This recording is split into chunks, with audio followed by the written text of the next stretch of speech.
Olá, seja muito bem-vindo a mais um podcast Valem, o nosso encontro das nossas entrevistas com pessoas inspiradoras. E eu sou Marisa Oliveira. Se você está chegando por aqui agora, primeira vez, meu coraçãozinho para você. Se você já passou por aqui, tá de novo, meu coraçãozinho para você. Sejam muito bem-vindos. E hoje o nosso programa é um pouquinho diferente, né? Hoje é um programa gravado. Você que por acaso assistiu a nossa entrevista com o Leandro Schoas, em que a gente falou sobre comunicação não violenta, aproveitei que ele ficou por aqui, estava passando por São Paulo, e nós fizemos esse gravado. Não resisti a explorar ele de novo, com tanto conhecimento, com tanta coisa legal que rolou no primeiro programa. Se você não assistiu, está aqui na nossa relação de todas as entrevistas. Procura, maratona aqui o Vá Além. Tenho certeza que depois você vai poder ir muito mais além. E hoje nós vamos falar sobre a crise da masculinidade. Tem uma crise rolando, sabia? E não é de hoje. E é claro que essa crise também nos afeta. Como será que a crise da masculinidade afeta a nós, mulheres? Será que afeta? Como afeta? Como nós estamos lidando com essa crise? Você sabia? Vou até ler aqui para não correr o risco de errar. Você sabia que os adolescentes homens se suicidam 3 vezes mais do que as adolescentes mulheres? Você sabia que os assassinatos, as violências acontecem muito mais no âmbito do masculino do que do feminino? Será que isso está presente aí perto de você e você nem está percebendo? Ou mais, será que só as mulheres sentem tanto porque somos mais emocionais? A partir desta premissa, será que nós reconhecemos, consideramos, percebemos a dor do masculino que está em nosso lado? Essa e outras perguntas, quem vai responder é o querido Leandro Schoas, que eu segurei ele aqui logo depois da vinheta, que é claro, quem está aqui é o Iago. Solta para a gente, Iago.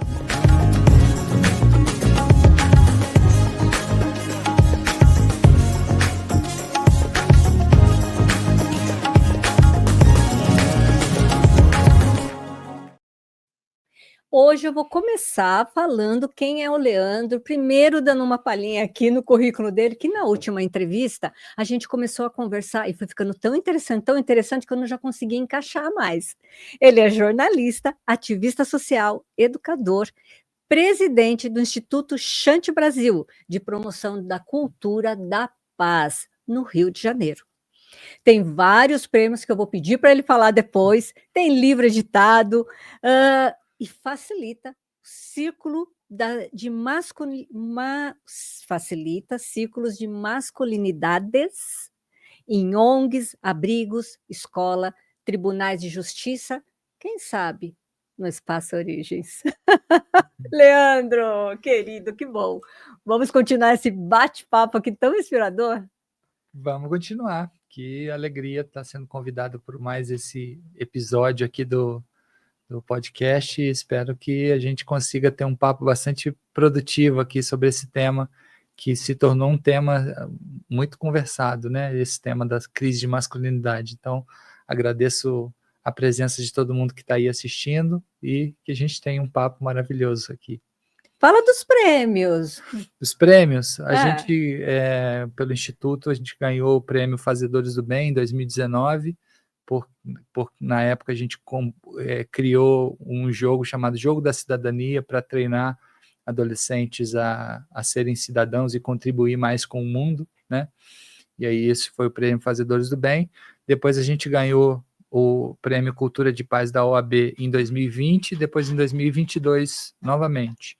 Esse prêmio foram 2 vezes. E em 2024 a gente ganhou o prêmio Patrícia Cioli de Direitos Humanos, justamente por esse trabalho com masculinidade nos tribunais de justiça, com homens autores de violência doméstica. A gente fazendo esse trabalho diretamente em campo com homens que foram, se envolveram em casos de violência doméstica e no contexto da Lei Maria da Penha. E aí esse trabalho que rendeu para a gente esse prêmio Patrícia Cioli de Direitos Humanos. Então, essas são as premiações que a gente vem ganhando no Instituto. Sim, você também tem um livro, né? Tem um livro que se chama Seja a Mudança, é um livro que tenta trazer para uma reflexão sobre o Brasil, usar o manancial filosófico do Mahatma Gandhi, né, as ideias gandhianas do Mahatma Gandhi, para interpretar o Brasil. Basicamente, o meu livro é sobre isso, interpretar o nosso país a partir do pensamento gandhiano. Como eu estudei na Universidade Gujarat Vidyapith, que é a universidade fundada pelo Gandhi, eu tive muito acesso nesse período, 2013, à interpretação bastante peculiar e idiosincrática que o Gandhi faz sobre o mundo. E aí ele tem uma visão que em muitos aspectos é bastante interessante sobre meio ambiente, sobre ativismo político, sobre racismo, sobre essas diferentes temáticas. E aí o livro é meio que tentando trazer esse debate para a gente pensar o Brasil. Então o livro se chama Seja a Mudança. Que lindo!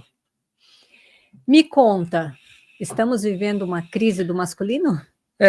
De alguma forma a gente está vivendo, né? Me parece que isso que a gente tem, isso que tem sido chamado de a crise de masculinidade, né?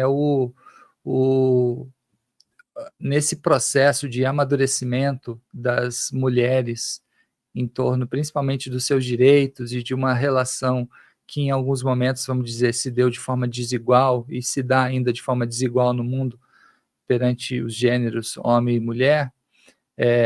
Nos últimos 15 anos, vamos dizer assim, as mulheres estão se tornando, talvez pelo advento das redes sociais, talvez por conta desse debate ficar mais amplo, as mulheres estão exigindo mais uma situação de igualdade, de revisão desses papéis de gênero que foram apresentados. E, de alguma forma, os homens foram colocados nesse lugar de uma crise existencial. O que significa, então, ser homem? Isso que seria a crise da masculinidade. A gente pensar, sem nenhuma bandeira, sem nenhum discurso panfletário, mas pensar o que significa, de fato, ser homem. O que é natural da biologia das pessoas que nascem com o cromossomo XY, né? Que geralmente são as pessoas que se identificam como homem. O que é natural dessa biologia ou o que se dá por razões culturais e acaba gerando sofrimento. Porque, na prática, o que a gente identifica é que esses processos que nascem a partir de questões culturais, eles muitas vezes promovem sofrimentos, não só às mulheres do entorno, como também aos próprios homens. Você começou falando que um dado importante no Brasil é que entre os adolescentes há 3 vezes mais suicídio entre homens do que entre mulheres. Então, por que os homens estão se matando mais do que as mulheres, né? Até assim, quando a gente analisa tentativas de homicídio, de suicídio, a diferença não é tão grande. Mas o suicídio com sucesso, a pessoa que realmente conseguiu se matar, vamos dizer assim, sucesso entre aspas, né? Uhum. É muito maior entre homens. Então, por quê? Então, esse homem está sofrendo. E ele está sofrendo porque ele não está conseguindo entregar um padrão de masculino, que é um padrão de masculino que precisa ser revisto, porque ele não precisaria estar querendo entregar isso, que é a cobrança de que ele seja viril, que ele seja conquistador, forte, bonito, que ele seja o provedor, né? A pessoa que provê o sustento.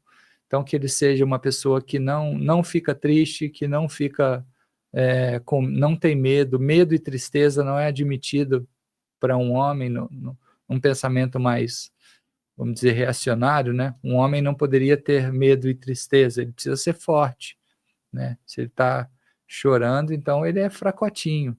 Então, essas ideias que estão muito na cultura, muitas vezes elas não são externalizadas de uma forma clara, mas ela está na cultura. E aí elas acabam, os caras não conseguindo cumprir esse papel, porque é um papel opressor para os outros e para eles próprios. E aí os caras acabam sendo violentos consigo mesmos, se suicidando. Mas quando a gente analisa o Anuário de Violência, que é o principal documento que registra os indicadores de violência no Brasil, e foi isso que levou a gente a querer trabalhar a masculinidade, a gente decidiu trabalhar a masculinidade no nosso instituto, porque o nosso instituto é um instituto para promover cultura de paz. Então, por que a gente trabalha a masculinidade? Na hora que a gente analisou o anuário, a gente começou a ver que a maioria das violências está no contexto do masculino. A maioria, quase todas. Quando você analisa suicídio, como acabamos de falar, a maioria homem. Quando você analisa homicídio, quase todo mundo que mata é homem. E entre os que morrem também tem uma hegemonia masculina. E quando os que morrem assassinados são mulheres, muitas vezes é feminicídio, ou seja, mulher que é assassinada pelo fato de ser mulher. Né? Quando você analisa a automutilação, a maioria também é homem. Atos violentos em escolas, a maioria que faz é homem. Então, por que o ser humano masculino está sendo tão violento? Essa é a grande pergunta que a gente se fez e decidiu trabalhar esse tema.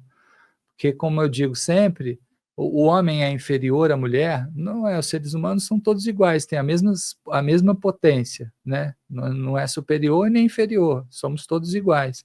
Então, por que esse ser humano masculino está se tornando tão violento? Essa pergunta a gente precisa se perguntar como sociedade. Para que a gente quer construir uma cultura de paz, a gente precisa trabalhar o masculino, né?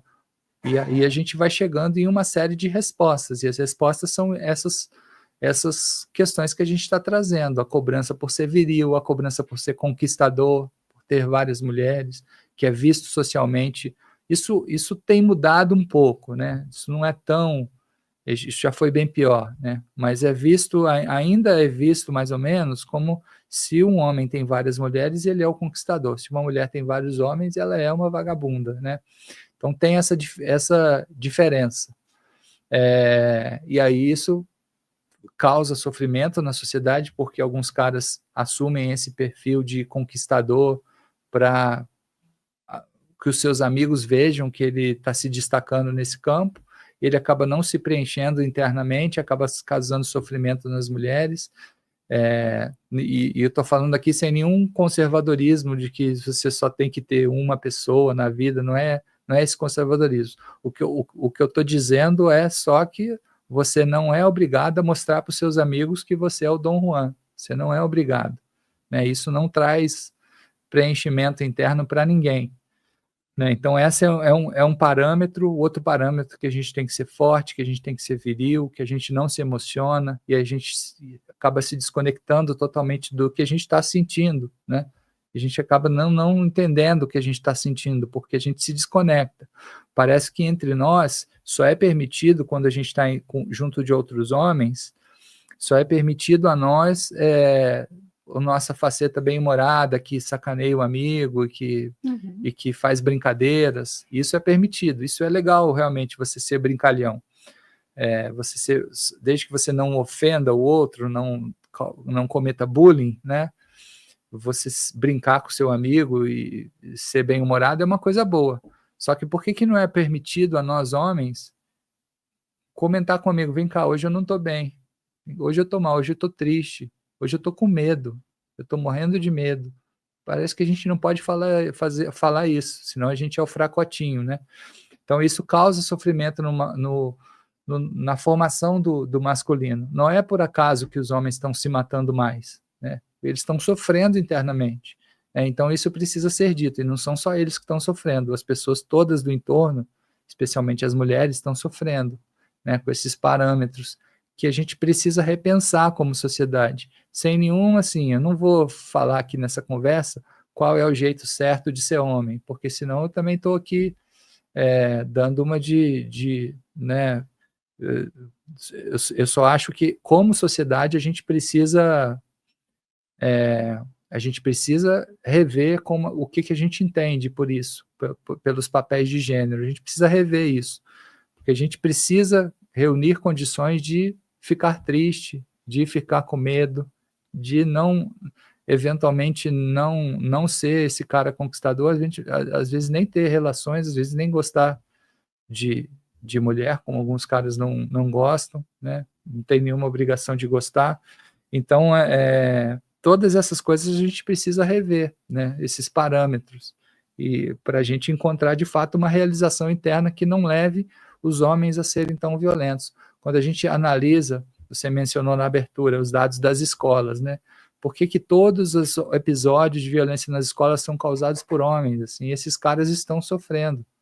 É uma visão ruim a gente achar que eles são todos muito maus.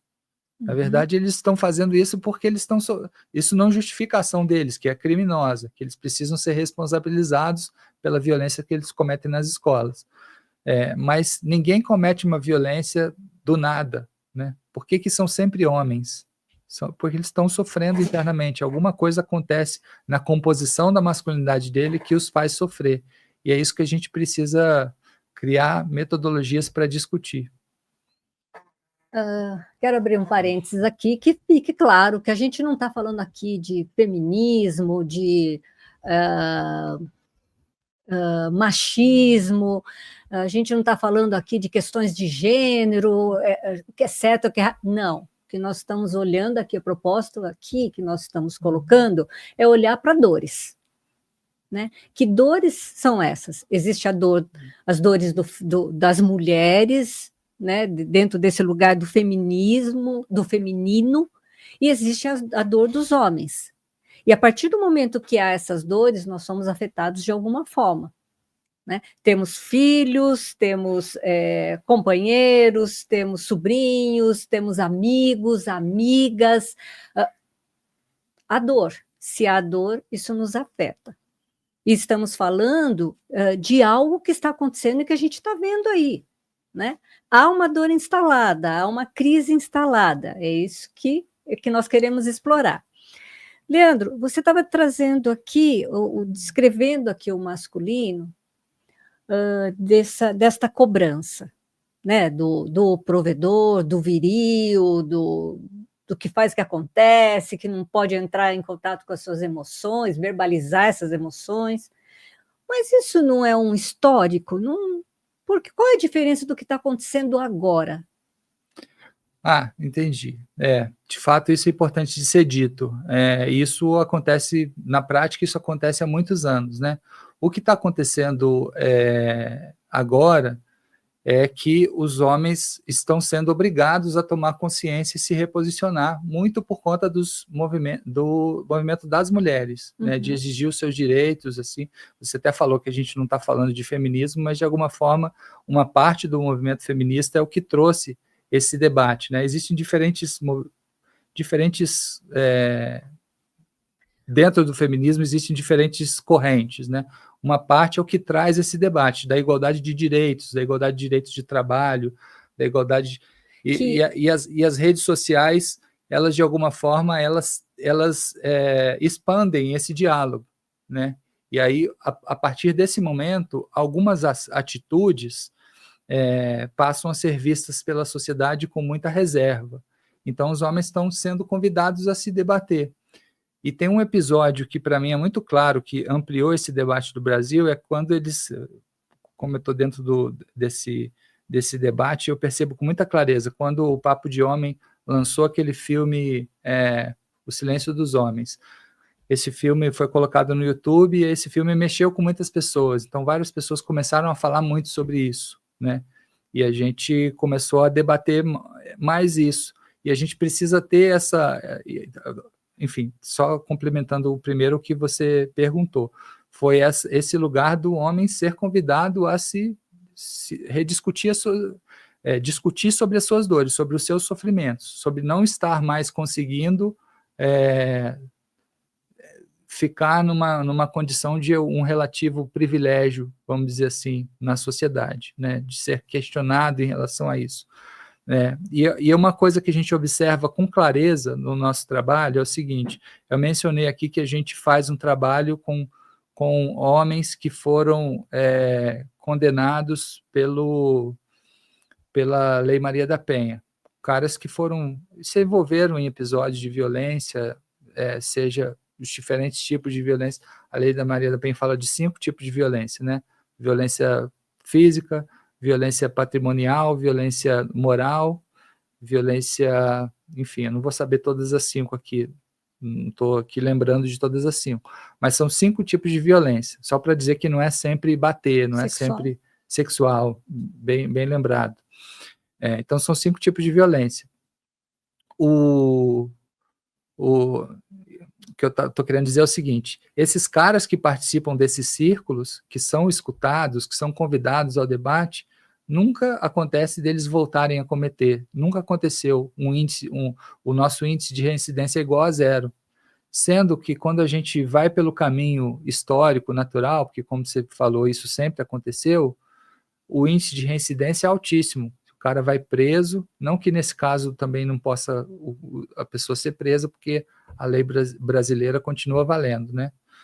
Mas se esse cara não participa de nenhum grupo reflexivo, não participa de nenhum círculo e tal, ele eventualmente tem que pagar uma multa, ou vai preso, ou ele tem que ficar afastado dessa mulher por um tempo, e boa parte desses caras voltam a cometer violência. Então, você vê que quando você cria um ambiente de escuta e de troca, as pessoas entendem o que está produzindo violência neles e param de cometer.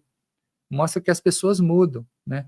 Por isso que a gente precisa olhar para esse debate de uma forma mais madura, assim, que as pessoas podem mudar. Isso não significa que um cara que, sei lá, esfaqueou uma mulher, que o Estado está perdoando ele porque ele fez. Não tem nada a ver com o debate sobre perdão isso. É só um momento onde você produz círculos, onde a pessoa vai entender o que produz violência nela, para que ela vá deixando de ser violenta, para que ela se reeduque, para que ela se reoriente em como é que ela age no mundo, porque ela está agindo como um ser violento. Então, essa que é a proposta do movimento. As pessoas adquirirem um letramento emocional, de se conectarem com as suas emoções e saberem reconhecê-las, para não deixar isso se transformar em agressividade, e as pessoas se curarem das violências que sofreram, para que não se tornem agentes de violência na sociedade, né? Então, por isso que as masculinidades precisam ser curadas, né? E a gente faz essa conversa de uma maneira muito, muito madura, e isso precisa ser entendido, né? Porque tem uma parte desse movimento feminista, uma parte mais radical, que acha esse trabalho ruim, né? Eu tenho o maior respeito pelo movimento feminista, mas, como eu disse, tem diferentes feminismos, né? Esse que acha que esse trabalho não é ruim, quer resolver o problema como? Matando todos os homens? Esse que é assim que resolve? Demoniza, né? Vai na direção de demonizar o homem. Então, a gente precisa resolver. Então, como é que você resolve? Você senta e conversa, você senta e traz o que está levando o homem a ser violento, para que haja uma reeducação ali, porque somos todos humanos, queremos o melhor, né? A gente precisa construir uma sociedade mais pacífica, né? E nem significa, repito, que você está querendo perdoar pessoas pelo crime que cometeram, porque às vezes falam essas coisas para a gente, né? Não é sobre perdão, o debate não é sobre isso, né? Perdão é uma coisa boa, mas esse círculo não é feito para perdão, é uma coisa feita para conscientização, né? Para que as pessoas saibam a causa das suas violências, saibam a causa dos seus sofrimentos internos e possam agir, né? E eu considero um dos trabalhos mais urgentes de serem feitos na sociedade, porque quando você entra numa escola, para você ver, vou pegar uma escola, sem demonizar aqui as escolas públicas, né? Porque tem escolas públicas que são referências, mas quando você entra numa escola pública padrão no Rio de Janeiro, pelo menos, que é a cidade onde eu moro, uma que não seja essas que são referências, você vê um caos de violência, e boa parte está sendo cometidas por homens. Quem duvida disso pode entrar na primeira escola que vocês entrarem. Vocês vão ver um monte de gente cometendo bullying, um monte de gente dando tapa na cabeça, e ver se é homem ou mulher que está fazendo isso. Então a gente precisa conversar sobre isso de uma forma madura, né? A gente precisa desse processo de reeducação, né? A gente precisa trazer para um lugar de fato, a gente se realinhar. E não é porque os homens são ruins, né? Que estão fazendo isso. Não é porque são ruins, é porque estão reverberando violências que sofreram, porque estão educados por paradigmas culturais que lhes desorientaram sobre o que significa ser homem. Essas são as causas. Sim. Legal, quando você traz isso, me leva aqui para um olhar. Então, nós temos aqui algo cultural, né? Precisamos entender esse movimento que vai acontecendo, de homens e de mulheres, né? Daí a gente vê um movimento em que os homens vão saindo desse patamar aí porque ele é sendo cobrado pelas mulheres, né? De não aceitar mais essa imposição, esse subjugar, né? Dessa busca pela igualdade, né? O homem vai saindo desse lugar, vai ficando confuso, porque agora o que eu faço com isso, né? Daí começa a ir para um lugar de onde é cobrado mais sensibilidade para cuidar dos filhos, para perceber a emoção das mulheres, para saber conversar e tudo mais. E eu vi, pelo menos, né, tenho 60 anos, acompanhei um pouco esse movimento acontecendo. Parece que está acontecendo uma outra coisa agora um pouco diferente. Parece que tem um movimento acontecendo para os homens voltarem de novo para este outro lugar. Você percebe isso? Tem esse movimento que me preocupa, que é esses movimentos masculinistas de homens que se reúnem, né, os chamados Red Pills, né, se reúnem para resgatar essa masculinidade mais reacionária, vamos dizer assim, essa masculinidade padrão, de o homem como superior à mulher, o homem como o gênero que domina a relação, né? Quando você ouve os Red Pills falando, eles estão sempre falando muito de um lugar de conquistar. Então tem quais os tipos de mulher com quem eu aceito me relacionar, como se nós fôssemos superiores, né? E quais os tipos que não são mulheres para se relacionar. Então são sempre falas assim, falas permeadas por uma visão muito reacionária sobre o que significa ser homem. E isso me preocupa muito, porque aonde isso está causando mais adesão é nos adolescentes, que estão mais desprotegidos. Me parece que as pessoas que já adquiriram uma certa estrada de vida, elas não estão se deixando muito pegar por se engajar nesses canais de YouTube, nesses caras que estão se projetando por serem masculinistas. Me parece que está pegando muito entre os adolescentes, que são mais quem está se formando ainda, com uma mentalidade ainda um pouco crua. E aí é por isso que me preocupa, porque aí esses adolescentes se tornam pessoas mais violentas no seu cotidiano, né, e compram isso. Uma excelente reflexão, sem querer dar nenhum spoiler aqui, é essa série da adolescência, né? Essa série que todo mundo ficou comentando sobre ela no Netflix. Quero evitar aqui falar qualquer aspecto, porque pode ter gente aqui assistindo que não viu ainda a série e não quer ouvir nenhum spoiler, mas há aspectos ali também muito claros dessa adesão fácil dos jovens a esses padrões reacionários de masculinidade, muito por conta desses códigos de rede social, de plataformas, né? Hoje tem essa plataforma Discord, que a gente mais velho nem sabe direito como é que funciona, e eles têm lá uma série de fóruns onde eles conversam sobre essas coisas e tal. Então tem comunidades criadas em algumas redes, e como essas grandes big techs, elas descobriram que elas ganham muito dinheiro com esse engajamento, porque quanto mais gente ficar ali nas redes consumindo esse tipo de fala, está aparecendo na rede também produtos, e esses produtos patrocinam as big techs. Então, ao longo dos anos, as big techs foram descobrindo que elas ganham muito dinheiro com esses conteúdos problemáticos, o masculinismo, ou discursos neonazistas, ou esse tipo de coisa que a gente está vendo crescer.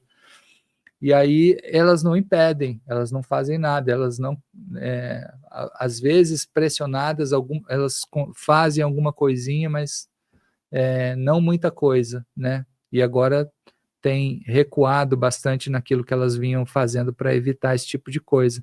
Então, tem nessas redes uma série de comunidades que divulgam esses discursos masculinistas e isso pega principalmente no adolescente, né, que passa a tecer comportamentos problemáticos, né.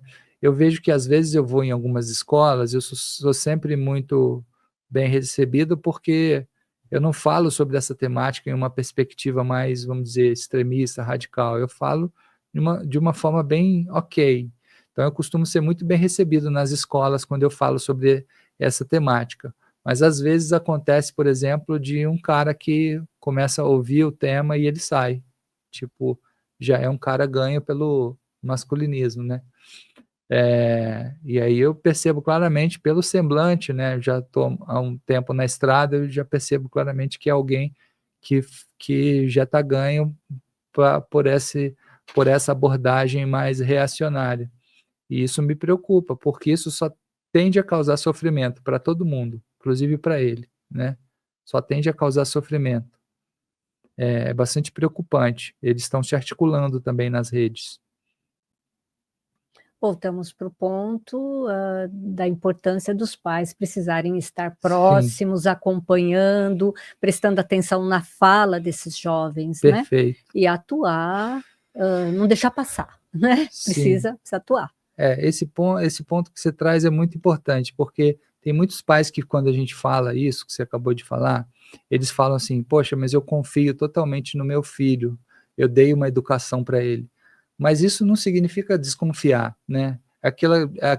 Você controlar o que o seu filho consome nas redes sociais, é só um reconhecimento de que aquela mente ainda não está preparada para interpretar algumas coisas. Não é que você não educou bem, não é isso que está sendo dito. O que está sendo dito é que a comparação que as pessoas fazem é a seguinte: você deixaria o seu filho sozinho numa praça e qualquer pessoa pode vir conversar com ele? Qualquer pai diria: "Não, eu ficaria do lado dele. Não vou deixar o meu filho sozinho na Uhum, Praça da Sé, sei lá, para qualquer pessoa vir falar qualquer coisa para ele, levar ele para algum lugar que ele não saiba, todo inocente vai junto". É a uhum. mesma coisa deixar alguém um adolescente, eh sozinho numa rede social. Você não sabe quem está vindo conversar com ele, você não sabe a habilidade discursiva que essa pessoa tem de convencer ele de alguma coisa, né. Então, às vezes, não significa que você tá falando assim: "Você não pode deixar o seu filho sozinho numa rede social, porque você não educou ele bem". Não é isso que está sendo dito, né. A gente sabe que os pais podem ter educado esse filho bem, mas ele ainda não tem a mentalidade dele ainda madura para ficar sozinho num lugar onde passa muita gente. Rede social é espaço público, é onde está passando muita gente, gente esperta, gente malandra, gente que fala de forma sedutora, né. Então a gente precisa tomar muito cuidado com isso. Na Austrália, por exemplo, eles aprovaram agora uma lei que me parece que, assim, celular só a partir de 14 anos, não, rede social, 16? 16, Acho que é uma coisa assim, 16. Uhum.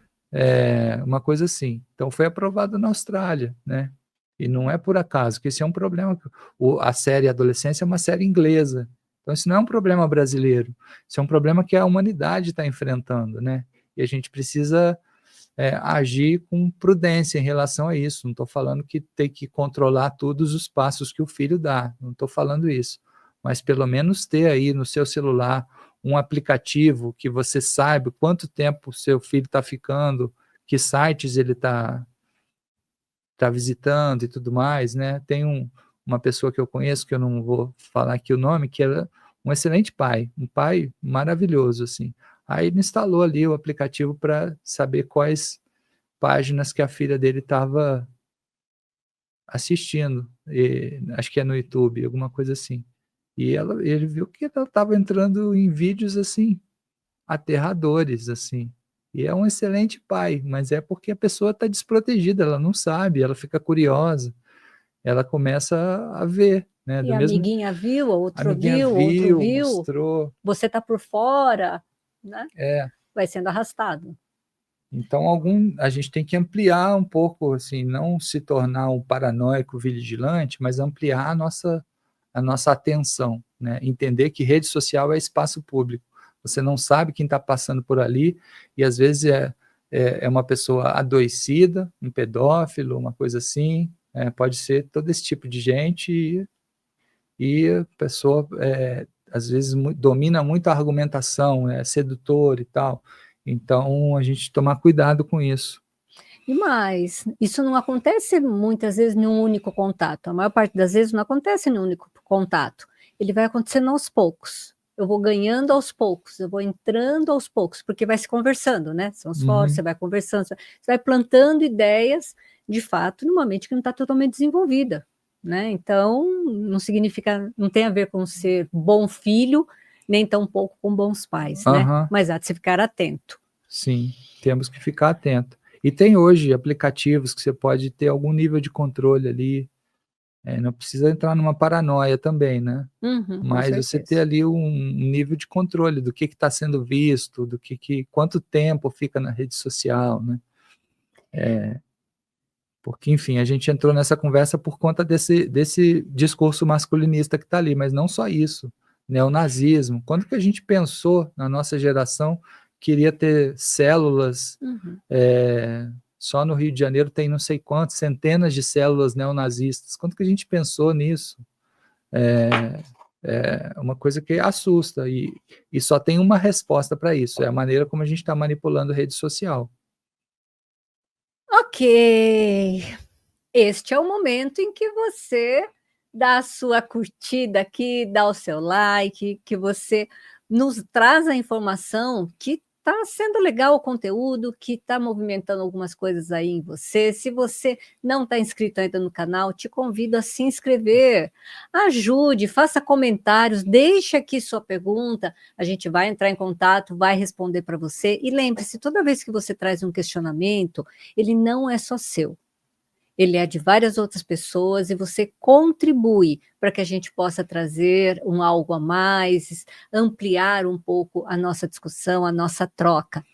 Então, participe, por favor, dá o like, se inscreve, manda para um amigo, manda para uns pais aí perto de você, vamos ajudar a espalhar essa fala, essa boa fala.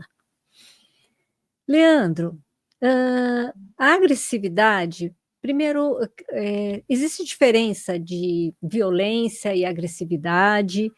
E outra coisa, a agressividade, ela faz parte do masculino? Às vezes eu ouço algumas falas assim, que o masculino precisa resgatar essa agressividade, direcionar ela de uma boa forma, porque faz parte desse masculino. Existem, eu não vou ser peremptório nessa resposta, porque existem autores falando coisas diferentes sobre isso.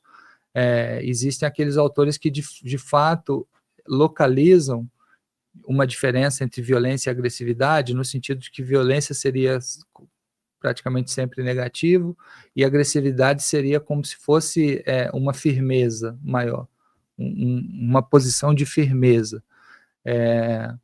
Aí eu acho legítima essa leitura de que seriam coisas diferentes. Eu só me pergunto se essa agressividade, no sentido de uma firmeza maior, ela precisa estar mais presente no homem do que na mulher. Por quê? Né? Essa é a pergunta que eu faço, deixando em aberto para vocês que estão ouvindo responderem de acordo com a sua leitura. Né? Por que isso está mais presente no masculino do que no feminino? Né? Porque, de fato, usando aqui um pouco a gente sempre acaba conectando um pouco da comunicação não violenta, né? Tem aquela famosa fala de que precisamos equilibrar a autenticidade com empatia, sermos autênticos e sermos empáticos, e isso a autora Elisama Santos, que é uma das autoras da comunicação não violenta brasileira, uma autora brasileira e bastante conhecida, ela, no livro Educação Não Violenta, ela organiza como se fosse firmeza e gentileza, ou seja, sermos ao mesmo tempo firmes e gentis. Isso dá para localizar, principalmente quando ela fala de educação de filhos, né? Você ser com seu filho firme e ao mesmo tempo ser gentil. Então, nessa pessoa que equilibra firmeza com gentileza, ser firme e ser gentil, essa chamada agressividade, no sentido de produzir essa firmeza, ela é bem-vinda, só que se ela não está produzindo violência, né? Se ela está só produzindo essa firmeza necessária, mas ela é bem-vinda tanto no homem quanto na mulher, né? Não deveria haver diferença, né? Porque somos todos humanos, todos nós precisamos ser firmes em algumas situações, né? Então, é isso que eu responderia para você, em relação a essa diferença que se faz entre agressividade e violência. Ok, pegando o gancho do que o Leandro trouxe para a gente, no último programa de maio, foi quando eu trouxe o Leandro e ele falou sobre comunicação não violenta, que está super ligado a tudo que nós estamos falando, né? Como um grande caminho, uma grande ferramenta, né? Dentro desta troca, né? Do equilíbrio das relações. Então, a gente vai deixar o link aqui para você dessa entrevista, procure aqui no canal, vale a pena assistir a entrevista anterior, tá bom? Que ela é praticamente uma sequência disso tudo que a gente está trazendo e fortalece cada vez mais aqui nesse nosso lugar de busca de respeito, de desenvolvimento dessa cultura da paz, que tem que nascer primeiro na gente. Você falou sobre a violência doméstica. Uhum. É uma realidade. Sim. Né? Não sei se você tem dados, você já falou um pouco sobre isso, Sim. mas o que eu gostaria de explorar, se for possível? Como que nós podemos identificar essa violência doméstica, né? Porque muitas vezes dentro dessa ideia do homem, com essa agressividade ser natural, toda a nossa herança cultural dentro disso, muitas vezes nós mulheres, parceiros, entendemos que é assim mesmo, né? Será que está tendo uma violência aqui ou não? Né? E como atuar nessas situações? Sim, a pergunta é excelente. Assim, violência doméstica é um problema sério e, como eu digo, como eu disse mais cedo quando a gente estava falando sobre rede social, é um problema que não é só do Brasil, né? Foi curioso que quando surgiu o coronavírus, e que boa parte da humanidade, naqueles primeiros meses, ficou tentando fazer um isolamento social, ficar mais em casa do que na rua e tal, na medida do trabalho de cada um, né? Naquele período, os diferentes países aferiram a violência doméstica e a maioria deles identificou um aumento de violência doméstica de em torno de 50%.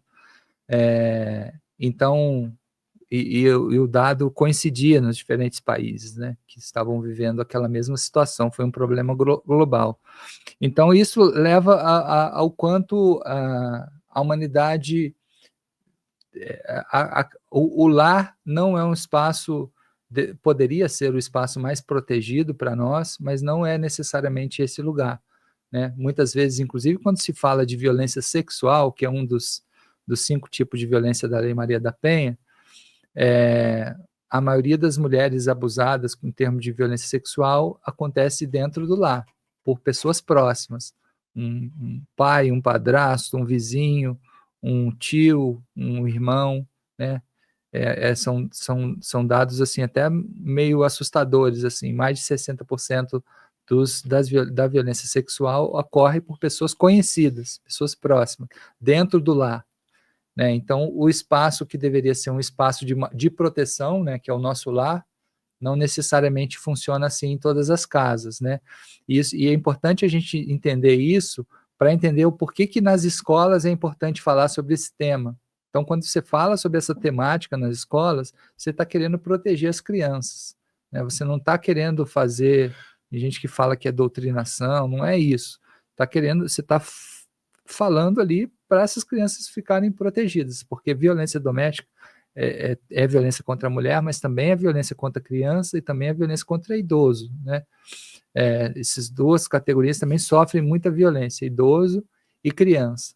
E a sua pergunta ainda orienta muito no sentido de que às vezes a pessoa sofre uma violência e ela não tem consciência de que aquilo é uma violência, né? A gente ainda não tem como sociedade. Então, por exemplo, se você pegar a violência patrimonial da Lei Maria da Penha, um marido que proíbe a esposa de usar o carro que também é dela, isso é uma violência. Esse cara está categorizado na Lei Maria da Penha.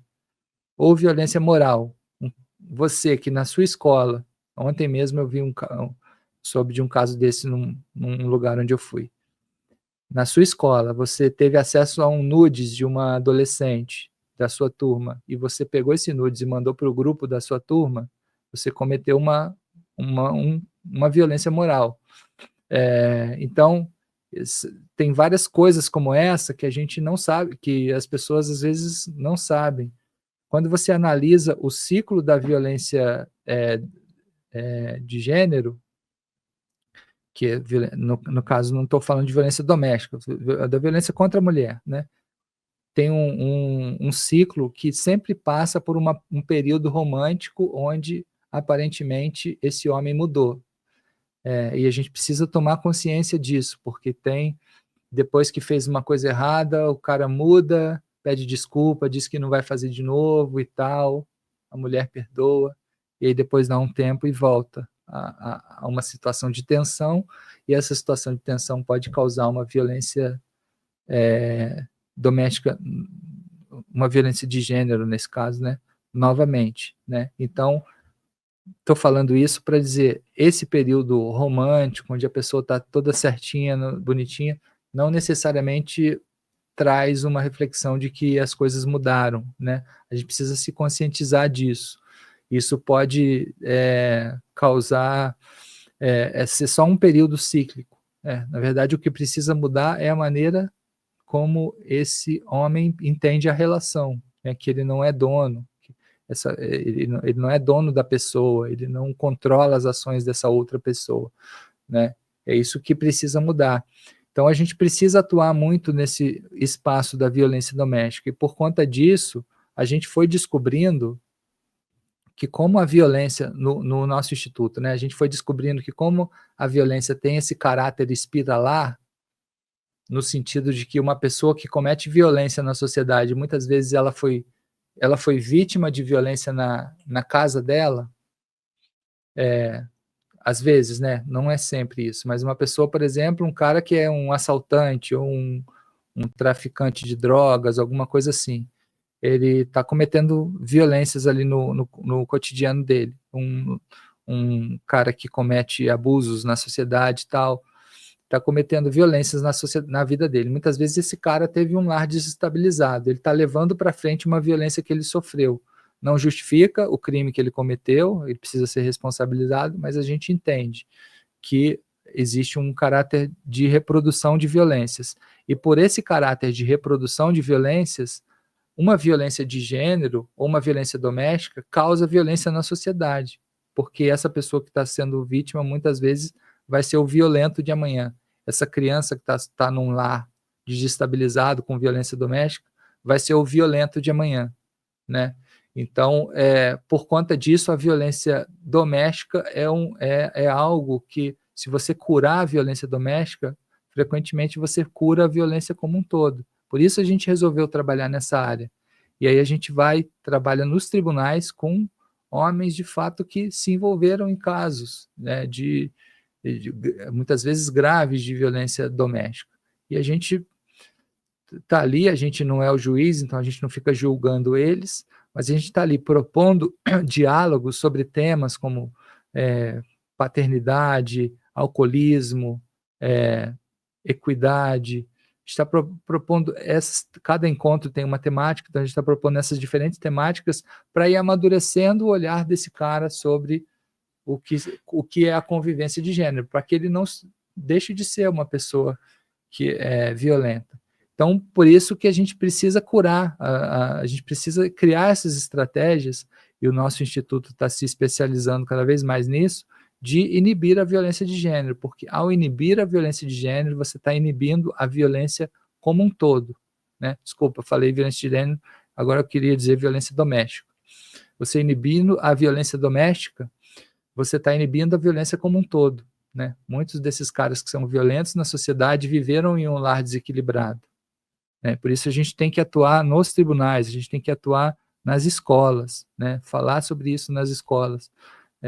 E muitas vezes não é nem falar, é fazer um círculo. Eles mesmos vão falar para eles mesmos. Quando você faz um círculo, você passa a palavra para eles, não é nem você que está falando, né? Eles mesmos estão aprendendo juntos uns com os outros. Um está falando algo, o aluno A está falando algo que o aluno B vai aprender com isso. E o aluno B vai falar algo que o aluno C vai aprender com isso. Então, não é nem você que está ali falando, você está só organizando a conversa sobre o que eles mesmos já sabem sobre essas temáticas. E aí eles não vão ser a pessoa que vai ser o violento de amanhã.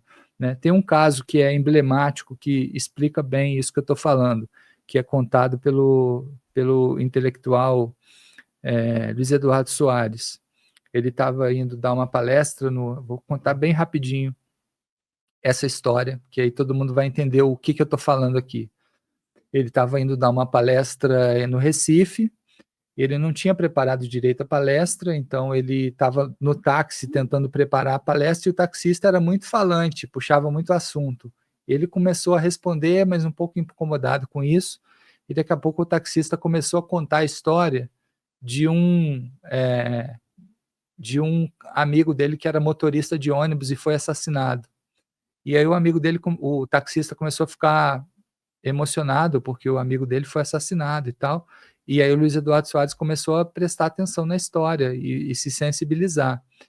E aí o motorista o taxista contou que o motorista de ônibus estava dirigindo, estava trabalhando com a mulher em casa, com 3 filhos, e entrou um assaltante no ônibus e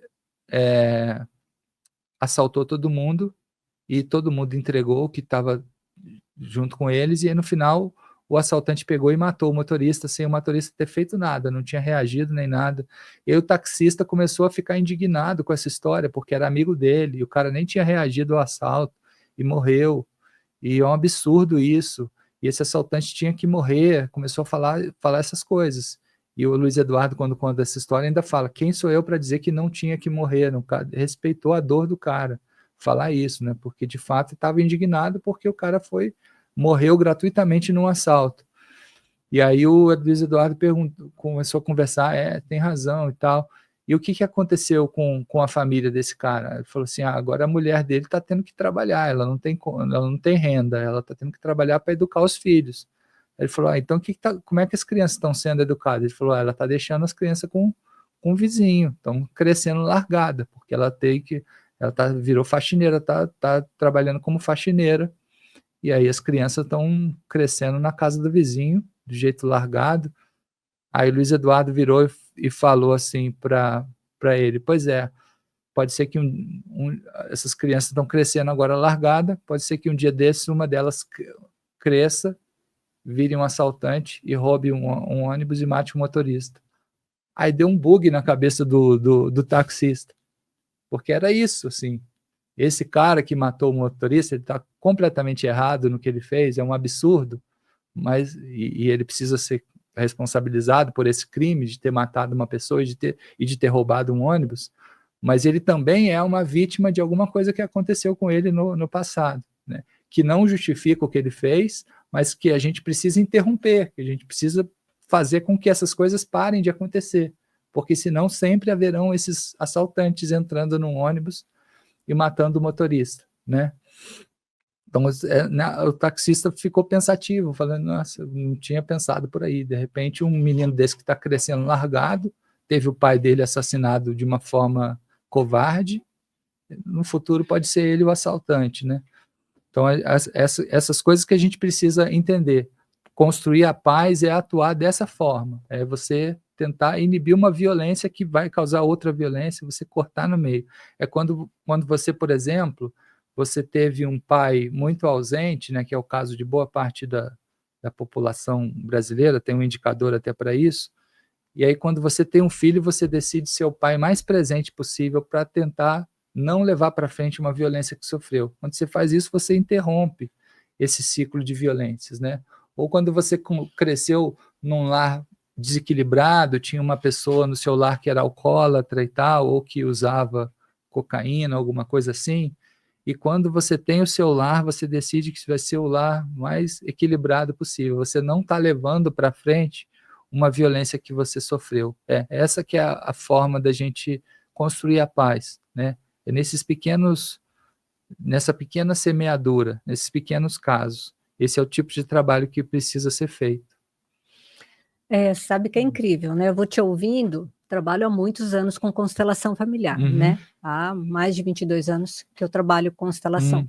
E o quanto que essa fala vai de encontro com o trabalho das constelações, né? Na direção de você transgredir o que vem do seu sistema, mas transgredir de uma boa forma, a serviço agora do amor desse sistema, né? Então, interromper com respeito, né, com compreensão, interromper o que é as exclusões, a agressividade, as mortes, como é lindo, né? E o quanto que se conversa essa fala, né? Sim. Fico feliz com isso. Estamos a serviço, não é mesmo? Com certeza. E olha, quem está ali abanando a mão para mim é o Iago, nosso querido Iago Mihael. Vamos ver o que ele tem para dizer aqui. Olá, Iago. Eu já queria fazer uma pergunta, posso? Nossa, deve. E, na verdade, voltando lá, quando a gente estava falando do papel do masculino, né? E aí, foi muito interessante, Leandro, que você trouxe a questão na perspectiva dos adolescentes, até do movimento reacionário, né? Dos Red Pill. E eu tenho visto isso, tanto porque eu tô nessa fase, né? E tenho visto também o pessoal mais jovem. E aí, a gente já falou sobre, um pouco aqui durante a entrevista, sobre as consequências do desequilíbrio, tanto no processo de identidade, tanto no processo dos relacionamentos, né, na parte afetiva, do que pode acontecer por estar desequilibrado, essa visão do masculino. E eu gostaria de você, talvez, especificar um pouco mais o que isso poderia acontecer, então, ali para os jovens, para os adolescentes, que estão confusos com essa ideia do que é esse masculino, quais são as dores ali que vão enfrentar, tanto então no processo de identidade, tanto nos processos dos relacionamentos, e também uma possível solução, tanto na questão de estudos, tanto numa questão de uma postura, tanto numa questão de o que a gente pode buscar, então, para os jovens que estão ali, né? É como você disse, não tem muitas vezes nenhum referencial do que ser, como agir. O que pode ser feito, então, ali para eles, para não entrar nesses movimentos, né? Que simplesmente engole ali o indivíduo. Boa pergunta, que a gente tenta, com essa pergunta, a gente tenta apontar soluções para... o importante não é só a gente reconhecer o problema, né? A gente apontar quais são as saídas, né? Quais são as soluções. Uma das coisas que eu diria é que as instituições, elas precisam se conscientizar que espaços de escuta são urgentes. Espaços de escuta são urgentes. Assim, o Conselho Nacional de Justiça fez um estudo em relação a esses casos de violência que aconteceram nas escolas em abril de 2023, e teve casos de violências que aconteceram e casos de violências que só não aconteceram porque a Polícia Federal interviu a tempo, que foram muitos também.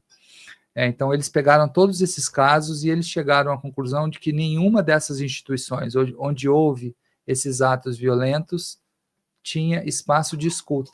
Espaço de escuta é roda de conversa, círculo restaurativo, grupo reflexivo, espaços onde as pessoas estão ali para conversar, né, e para se vulnerabilizar. Então, esses espaços conduzidos de uma forma inteligente, eles precisam de uma forma, não quis dizer inteligente não, a forma técnica mesmo, né, você saber como é que conduz um grupo reflexivo, ou um círculo restaurativo, ou mesmo elaborar uma roda de conversa, as pessoas vão dar vazões ali às suas dores, né? Essa que é a importância desses espaços terem espaços de escuta. Então, escolas, empresas, igrejas, né? Porque tem muitos jovens que se veem como comunidade nas igrejas, sejam evangélicas ou sejam católicas, né?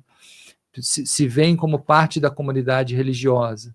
Então, as igrejas também precisam se incorporar e criar esses espaços de escuta, onde as dores emocionais vão encontrar um espaço para dar vazão, né? Então, essas pessoas precisam ser escutadas. Um jovem como o jovem que recentemente esfaqueou essa aluna, ele é uma pessoa que, se talvez ele tivesse sido escutado nos seus sofrimentos, tivesse um espaço onde ele pudesse falar das coisas que estavam te incomodando, talvez ele não teria chegado a esse ato extremo.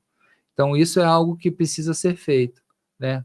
Outra coisa que precisa ser feito é um nível maior de regulação das redes sociais, né? Isso precisa urgentemente ser feito. Isso não significa querer controlar as redes sociais, querer controlar a liberdade de opinião, porque a liberdade de opinião está na Constituição e está na Declaração dos Direitos Humanos, né? Liberdade de expressão, na verdade, não é de opinião. Liberdade de expressão está na Declaração dos Direitos Humanos e está na Constituição brasileira. Então, não significa cercear a liberdade de expressão, mas precisa se regular as redes, no sentido de que, por exemplo, uma rede que propaga pedofilia, essa rede precisa ser punida, ela precisa ser responsabilizada. Se uma rede que propaga neonazismo, ela precisa ser responsabilizada, né? A humanidade precisa criar um arcabouço legal de regulação, como acontece em qualquer setor de uma economia capitalista, né? Você, por exemplo, pegar o setor da aviação, você precisa regular quantos metros o avião pode subir e quantos ele não pode. Você pegar o setor da água, né, precisa regular quanto de água dos rios que pode ser canalizado para agricultura e quantos que vão ser para suprir uma cidade como São Paulo. Então, todos os setores de uma economia capitalista precisam ser regulados. E com rede social não é diferente, né? Uma empresa que está divulgando pedofilia, neonazismo, violência doméstica, naturalizando a violência doméstica, essa empresa precisa ser punida, né? Alguma coisa precisa acontecer para essa empresa. Então, essa regulação é um outro passo que precisa se dar, né? E o mundo está fazendo esse debate, né? A Europa está tentando avançar nesse debate. O Brasil também fez movimentos nesse sentido, né? Então, eu vejo como essas duas coisas são coisas que precisam acontecer, assim, para proteger esse jovem, né? O ideal seria também que a gente conseguisse uma educação das famílias, né? Para tornar os lares um espaço mais seguros. Mas a gente está tão distante disso que é até difícil, até difícil. Em algumas escolas onde eu atuo, eu tento fazer trabalho também com os familiares, né?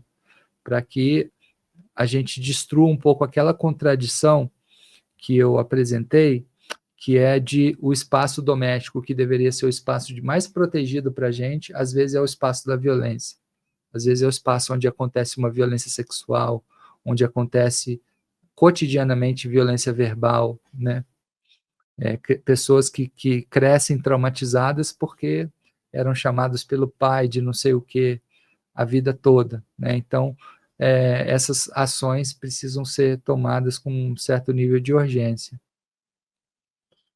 E aqui o Leandro trouxe o caso da menina que foi esfaqueada, nós estávamos comentando aqui, impactados, né?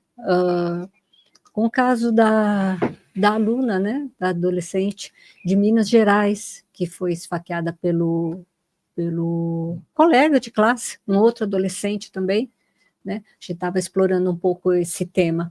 Foi por isso que o Leandro trouxe essa referência. Só para contextualizar. Uhum. E também gostaria de dar uma contribuída, né? Claro que o Leandro está trazendo aqui em cima da conversa da pergunta do Iago, ações essenciais, né? Urgentes na direção desta nova construção.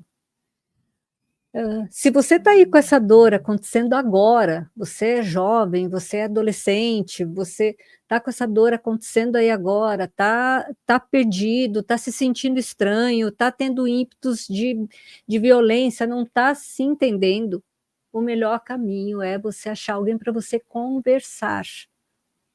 Às vezes a gente procura um pai ou uma mãe, alguém que está próximo. Às vezes essa pessoa não está disponível por isso ou por aquilo. Não desista. Procura um outro amigo, procura um tio, procura uma tia, procura um professor.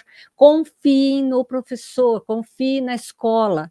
Sim, precisa se fazer muita coisa na escola. Sim, precisamos melhorar. Mas a escola ainda é uma excelente referência quando você não encontra isso dentro da sua casa. E muitas vezes você não vai encontrar, né? Não é você sozinho. Muitos jovens não estão encontrando dentro de casa, porque os pais também estão perdidos muitas vezes. Deveria ser diferente? Sim, deveria. Mas procure alguém para conversar, procure um professor, procure os dirigentes dessa escola, ache alguém para você conversar. Não achou? Escreve aqui no site. Não achou? Me acha nas redes sociais, Marisa_Origens. Manda uma mensagem, estou precisando conversar com alguém. Tá? Ou eu vou entrar para conversar com você, a gente chama o Leandro para conversar junto. Só não fique sem ter alguém para trocar quando você sentir esse aperto aí no seu coração e você não sabe para onde vai. Tem pessoas legais do seu lado. Acredite nisto. Às vezes não é aquela que a gente queria, né, Leandro? Às vezes não é alguém que eu queria. Eu queria que fosse meu pai, eu queria que fosse minha mãe. Às vezes não vai ser. Não significa que não tem pessoas legais aí do teu lado que pode te ajudar. Fica a dica. Estamos aqui, estamos juntos. Sai dessa. Faz sentido, querido? Faz sentido, acho que é por aí. Esse alerta é muito importante, assim. A pessoa sempre vai ter alguém que você confia, aquele professor que você gosta mais, aquela pessoa que você acha que te escutaria com mais amorosidade, que se você precisa de levar essa conversa adiante, procura, sim, essa pessoa que é importante.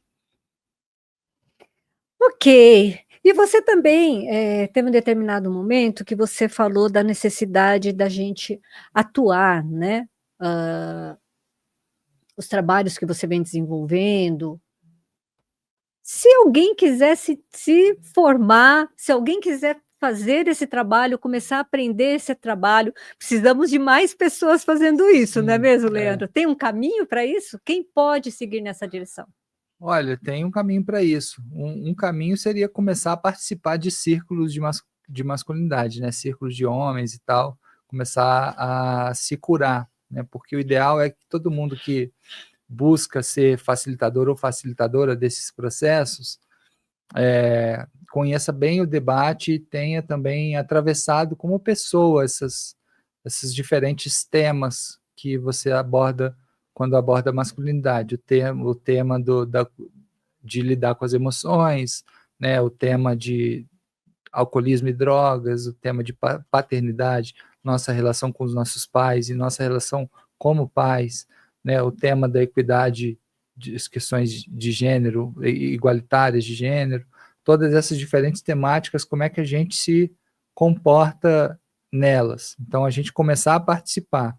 E quem quer se desenvolver como facilitador, aí procurar as instituições que fazem formações, né? O nosso instituto, mesmo, Chante Brasil, é um instituto que faz formações. Inclusive, dei uma aula ontem para um curso que a gente está fazendo para facilitadores de círculos de homens, né? A gente está fazendo esse círculo online.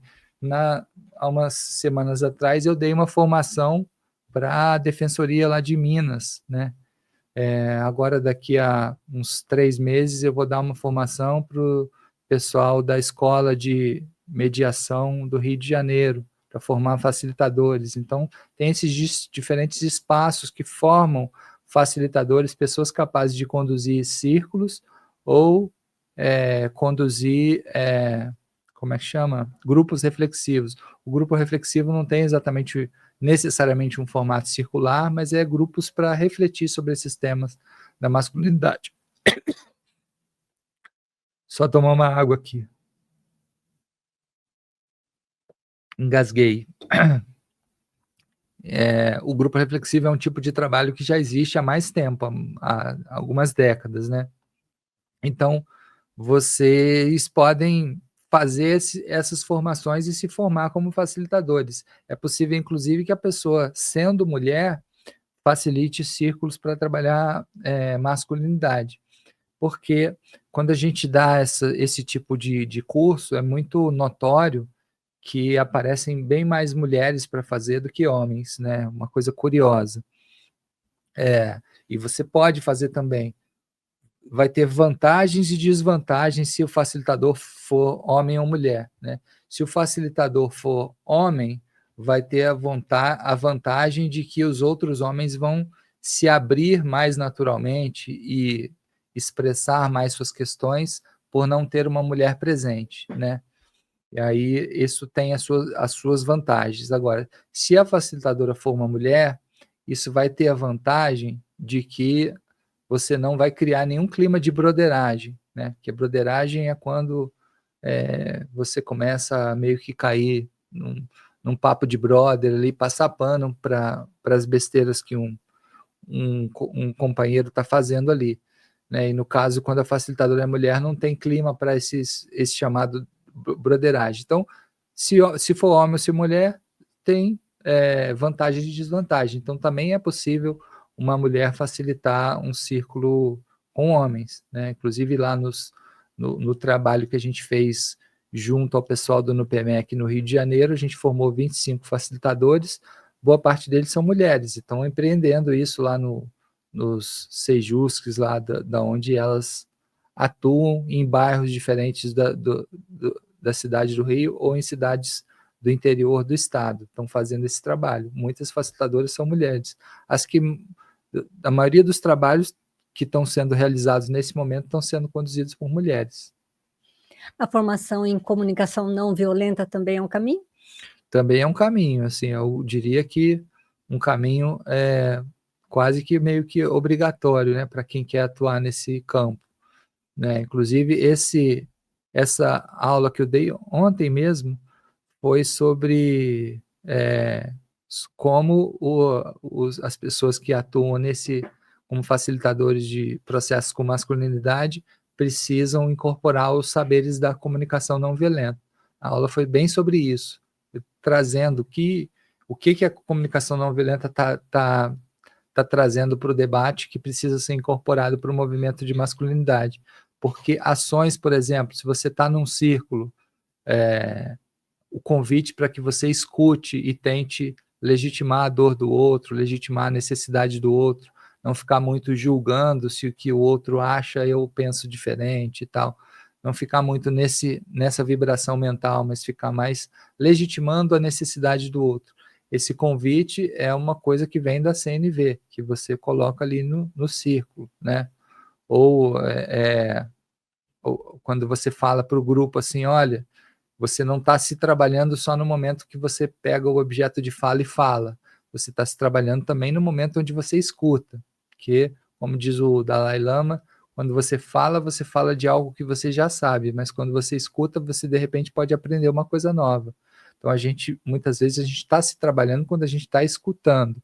Isso é um saber da CNV que a gente leva lá para o círculo de masculinidade. Então, é uma coisa... a CNV contribui muito, né? A CNV, ela revoluciona a maneira como a gente interage com a vida. Eu adoro verbalizar. Eu tenho muitas vontades. Vou confessar algo para vocês. Nesta existência, eu venho tendo muitas vontades. Não vou conseguir fazer todas, mas eu verbalizo porque isso traz força. Quem sabe a gente não abre uma formação aqui, junto com o Leandro, com o Instituto Chant, de comunicação não violenta, de facilitar aqui o círculo da masculinidade. Quem sabe a gente não abre um novo caminho para poder trazer isso mais pertinho aqui de São Paulo, né? Adoro verbalizar, estou encantada com essa fala, com essa possibilidade da promoção da cultura da paz, né? E eu quero fazer parte disso, eu quero atuar mais nisto. Está lançado, está verbalizado. Tem força quando a gente verbaliza, não tem, não? Tem. Já cria ali uma forma de pensamento que vai se materializar no mundo. Ele está olhando para mim de uma forma, estou ouvindo isto. É isso aí. Ok. Estamos chegando aqui ao final do nosso encontro, da nossa entrevista. Se você ainda não curtiu, este é o momento de você curtir. Se não está inscrito, se inscreva, por favor. Lembra de mandar essa entrevista para um homem aí perto de você, oferecendo uma nova possibilidade para as mulheres do seu entorno. Precisamos olhar para os homens também, para todas as dores deles, com mais amorosidade, sair desse lugar tão julgador que muitas vezes nos colocamos. Muitas vezes nos meus grupos, às vezes chegam mulheres, eu tenho um trabalho voltado para as mulheres, né, o Sagrado Feminino, já de muitos anos. E muitas vezes chegam mulheres muito iradas, né, com o subjugar dos homens e tudo mais, e dentro de uma visão espiritualista, universalista, eu sempre pergunto para as mulheres, quem sabe na existência anterior você não era um homem, fortalecendo também este campo.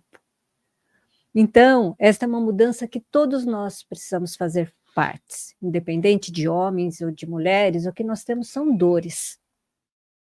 Dores dos dois lados. E precisamos achar um caminho com mais amorosidade, com mais paz, para a gente poder realizar tudo isso. Quem sabe não é um bom caminho aqui para a gente, né? Isso aí.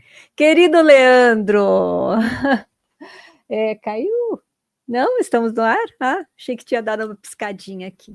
Querido Leandro, só fala para encerrar o encontro de hoje, hein? Sim. O que você quer deixar para a gente? Bom, eu queria novamente agradecer o convite, dizer que gostei muito de estar aqui, me sintonizo muito com a maneira de organizar os pensamentos que vocês desenvolvem aqui e convidar o pessoal também aí a acompanhar o meu trabalho, mencionar aqui o nosso Instagram do Instituto, que é @shantibrasil.paz. Shanti se escreve SHANTI, é uma palavra indiana que quer dizer paz. Então, shantibrasil.paz é o nosso Instagram, e qualquer dúvida, qualquer necessidade, entre em contato aí pelas redes sociais com a gente. Sim! Iago, você como representante masculino aqui no nosso encontro, além, é claro, do Leandro, deixa uma última fala aqui para a gente, querido. Peguei ele de surpresa, né? Peguei ele total de surpresa. Bom, antes mesmo de eu, então, deixar minha fala, gente, dá uma olhada lá no Shanti Brasil, Cultura de Paz, lá no Instagram. Vocês vão ver que tem bastante conteúdo e, como o Leandro disse, tem bastante coisas pra gente estudar, se envolver, se relacionar de uma forma melhor. E também dá uma olhada aqui, se você não conhece, o nosso podcast vai além. Dá uma olhada, vem ver, tem bastante conteúdo, vocês vão gostar. E eu, assim, o que eu deixaria desse episódio é uma fala que o Leandro falou do episódio passado, sobre a gente também se autocuidar para a gente poder cuidar do outro. Então, vamos se olhar com mais leveza, principalmente nós homens, vamos realmente se ver como a gente é e se expressar de uma forma mais livre, de uma forma mais honesta consigo mesmo. Eu acho que é um bom caminho, é um bom começo. E eu quero deixar a fala das mulheres, então. É o que eu falei agora há pouquinho. Nossa, me emociona. Que possamos achar um lugar de uma escutatória, né? Mais assertiva, com homens e com as mulheres. Mas entendam que não é fácil para os homens também. Não é fácil. Eu trago uma fala há muitos anos, eu vejo a generosidade dos homens. Os homens são muito generosos. E o quanto que eles erram tentando também acertar, assim como nós. Né? Eu posso ser a mulher que faz o sagrado feminino, mas eu adoro os homens. E aprendo muito com os homens. Então, aqui no ar, eu quero deixar minha gratidão a esta energia tão linda que é a energia do masculino. E também tem uma fala para mim, né? Para mim enquanto vida, né? E enquanto facilitadora do trabalho das constelações. Só é possível, de fato, tomarmos posse da força, da energia do feminino, que é onde estamos atuando neste momento, nesta existência, com o corpo feminino, né? Só é possível nós nos conectarmos de fato com a força deste feminino quando reconhecemos e reverenciamos com muito respeito a força do masculino. Elas são complementares. Não é possível você tomar posse desta força, desta energia do feminino, da Shakti, se você não reconhecer e respeitar a força do masculino. Então, aqui nos tornamos uns, porque temos em nós mesmos o masculino e o feminino. Adorei o episódio de hoje, espero que você também. E, como sempre, eu espero que você possa ir além. Não dá para sair daqui dizendo que você não foi além, né? Por isso, este é o nome do nosso programa. Eu fui além. Eu tenho certeza que você também. Beijo no seu coração. Obrigado por estar com a gente. Graças a você nós estamos aqui. Obrigada por você estar aqui. Beijo no seu coração e até a próxima quinta, meio-dia, com mais uma entrevista, um entrevistado inspirador. Beijo no seu coração. Até lá.